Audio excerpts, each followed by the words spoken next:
totally forgot I had the hammer. I was like, what other gun do I have? I hope it's the MP5. Pulls out a hammer. I'm like, oh, never mind. Hammer works too. Hammer works just fine.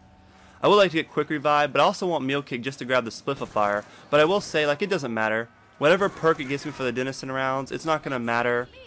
Just because of the fact that, I mean, if it's meal kick, I'll go grab the splififier. If it's speed cola, you know, I'll go run the Chinese room until the next Denizen round. So whatever I get for free here really won't matter. But yeah, it's round 11. You should get the Denizen rounds around 11 or 12. Just do the same exact strategy. Same place, pull out a Claymore, 2 Denizens, 1 Claymore. I kind of missed him. It only hit 1, so we're going to put down another Claymore and see if we can take out 2. And it still only took out 1, but like I said, by round 11, we'll have enough Claymores stacked to be able to take out 6 Denizens with like 1 Claymore each if we have to. But then we can also knife. By this time, you can also make a decision if you want the Bowie knife or not, and you could also knife them with the Bowie knife instead. Hell, you can even buy knuckles by this time if that's what you want to do. So keep that in mind. There are a lot of options to this game. There's a lot of ways you can take it, but I go Claymores because it's easier. It's just easier that way. So we got quick revive. That's fine for me. So I'm going to put down the Claymores here. So at least we have 3 just chilling, and I'm going to go see if the stamina. Okay, so not stamina up, but quick revive. So quick revive is here. So I just want to go ahead and wait for it. I'm going to go ahead and take it back down to the Chinese food restaurant place. Because it's one of my favorite places. I do want to put some of these Claymores down and just let them get exploded because I have too many. And I kind of want to stack them up at the Chinese restaurant place. So I'm just going to put down some Claymores, let them explode, and not worry about it. Now, I wouldn't recommend you guys getting nukes on round 1 through 7 because you need the money, but when you're at higher rounds and you're trying to just get through the rounds and make it through a high round strategy, then definitely grab the nuke, you know? I mean, when we get to round 30, we'll grab every nuke we see because we want to, you know, we really want to burn through those levels.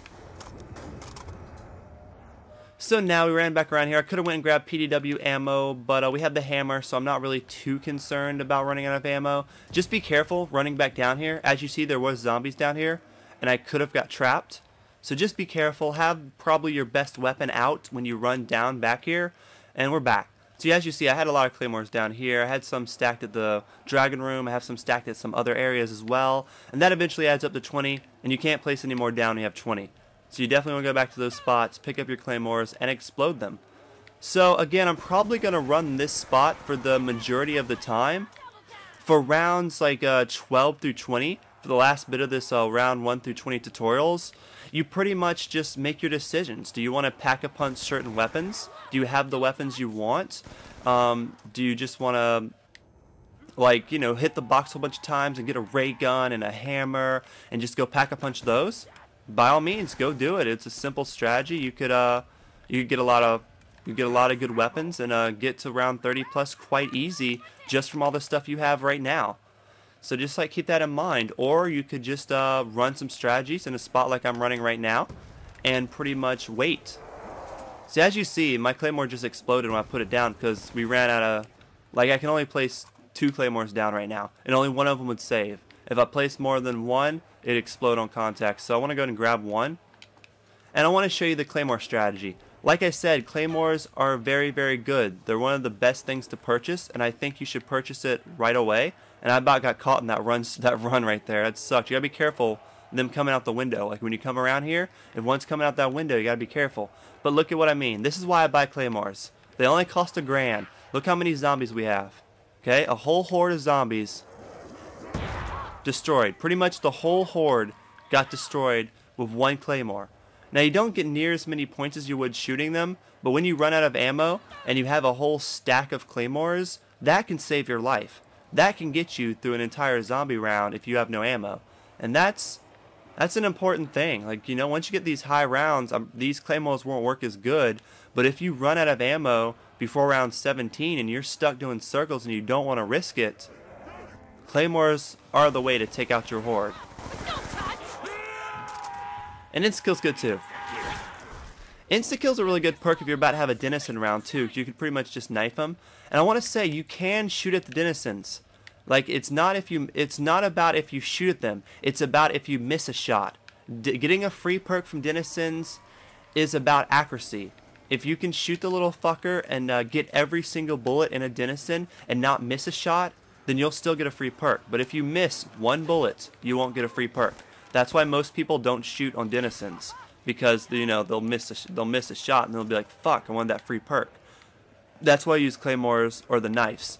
It's also easier to use exploding weapons or the splififier, but you can still miss with explosion weapons and the splififier, so it's a little bit different. So I do at least want to, before we get to round 20, I do at least want to go to the Buddha room and show you guys how to run it, because you know I think that would be a good way to end the road through round 1 through 20 tips and tricks. But yeah, you know, when you get like a ×2, when you get perks, you want to be smart about it. As you see, I don't have that many zombies, so I want to wait until that perk starts flashing to get it, so I can actually. That was sketchy. Don't be sketchy with these runs. But you want to wait until it starts flashing to get it. So I have the full time on the ×2. I have like the full 30 seconds for the ×2.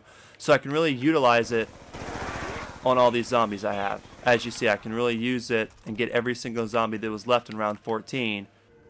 And that works out pretty good. So throw your claymores down at the beginning of every round, because you get new ones. And even if you're maxed out. Now we can show you an example. I have claymore. Put it down, it explodes on contact. It explodes on contact because I have too many. I have too many out. But now that that one exploded, I can place, and that one exploded, I can place 2 more down. Like I said, you can only have 20. So now that I've shown you the tips and tricks on claymores, tips and tricks on how to do the perks, I want to teach you guys how to run circles. It's more important when you're looking on circles is to see what's in front of you than what's behind you. When I'm coming up here, I want to see these guys are dropping down. I know it's going to take them a minute to kind of drop down, so I want to give them a second to drop down. When I come back around here, I want to make sure, as you see there, I saw someone coming from the balcony and the hallway. So I wanted to kind of get around as quick as possible. I see that there's a walker coming from the hallway, so I don't exactly want to risk it and go around the hallway. Like, you got to be careful. Like, when you're coming around here, and you have a horde, you got to make sure when you're circling back around that a zombie's not going to come from this window. And once you get them in a good horde, just aim for those heads, and you can pretty much still take out the entire horde with pretty much, I missed a couple shots, but pretty much one full clip of a PDW. Now again, you want to start the horde up pretty good, but you guys have to watch ahead of you. Watch the hallway. You don't want to be cutting across here when someone's coming out the hallway or coming down from that area. As you see right there, they can really cock block you, and you really need to get through those holes really quick. So grab this insta-kill and just fuck them all up. Now I know a lot of people say use knife on insta-kill, but it's a higher round. And if you knife on these insta-kills, like some people say, then on these higher rounds you can get triple swiped and double swiped, and you can turn red really quick. And the knife kind of lunges. It kind of lunges into zombies. So when you try to knife hordes with insta-kill, you can definitely get killed. But when you only have one zombie left, or if you only have just a few coming on a low round, definitely knife them on insta-kill. Now I am expecting a dentist round. Hopefully we get one. I did buy ammo though, but it's okay. It's pretty cheap ammo right now. So